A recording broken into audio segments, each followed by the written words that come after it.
November முதல் வாரத்தில் தவேக சிறப்பு பொதுக்குழு கூட்டம் நடைபெற இருப்பதாக தகவல் வெளியாக இருக்கிறது.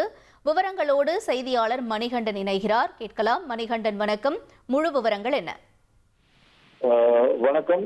தமிழக வெற்றி கழகத்தை பொறுத்தவரையில அந்த கரூர் துயர சம்பவத்திற்கு பிறகாக கிட்டத்தட்ட ஒரு மாதமாக எந்த ஒரு செயல்பாடுகளுமே இல்லாமல் முடங்கியிருந்தது. நேற்றைய தினம் அந்த உயிரிழந்த நபர்களுடைய குடும்பத்தினரை நேரில் அழைத்து ஆறுதல் தெரிவிக்கும் நிகழ்வு மகாபலிபுரத்துல நடைபெற்று முடிந்திருக்கிறது. இந்த சூழல்ல ஏற்கனவே கட்சியுடைய தலைவர் அந்த பொதுமக்களிடம் வீடியோ கால் வழியாக பேசும்போதும் நிர்வாகிகளிடத்துல பேசும்போதும் ஒரு விஷயத்தை குறிப்பிட்டிருந்தார். கரூர் மக்களை சந்தித்ததற்கு பிறகுதான் கட்சியுடைய எந்த விதமான அடுத்த கட்ட நடவடிக்கைகளும் இருக்கும் என தெரிவித்திருந்த நிலையில ஒரு மிக முக்கிய முடிவுகளை எடுப்பதற்காக கட்சியுடைய சிறப்பு பொதுக்குழு கூட்டம் அடுத்த வாரத்தில், அதாவது நவம்பர் மாதத்தின் முதல் வாரத்துல சென்னைக்கு அருகாமல் இருக்கக்கூடிய இடத்துல நடைபெற இருக்கிறது.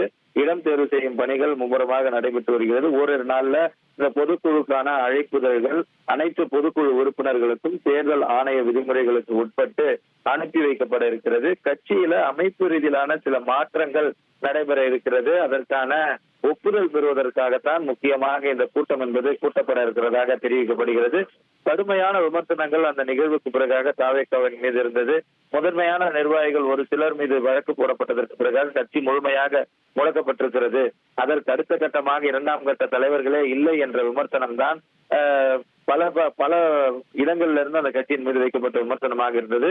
இந்த அடிப்படையாக கட்சியில் அமைப்பு ரீதியிலாக பல்வேறு மாற்றங்கள் ஏற்பட இருக்கிறது. அதற்கு ஒப்புதல் வழங்குவதற்காக இந்த கூட்டமும், அதே போல தேர்தல் நெருங்கி வரக்கூடிய நிலையில அடுத்த கட்ட விவகாரங்களை தொடர்பாக கட்சி நிர்வாகிகளோடு ஆலோசிக்கும் விதத்துல இந்த கூட்டம் இருக்கும் என தெரிகிறது. பொதுச் செயலாளர், தலைவர் உள்ளிட்ட முக்கிய நிர்வாகிகள் இந்த கூட்டத்துல தலைமை ஏற்று நடத்த இருக்கின்றனர். அடுத்த வாரத்துல இந்த கூட்டம் நடைபெற இருக்கிறது. தகவல்களுக்கு நன்றி மணிகண்டன்.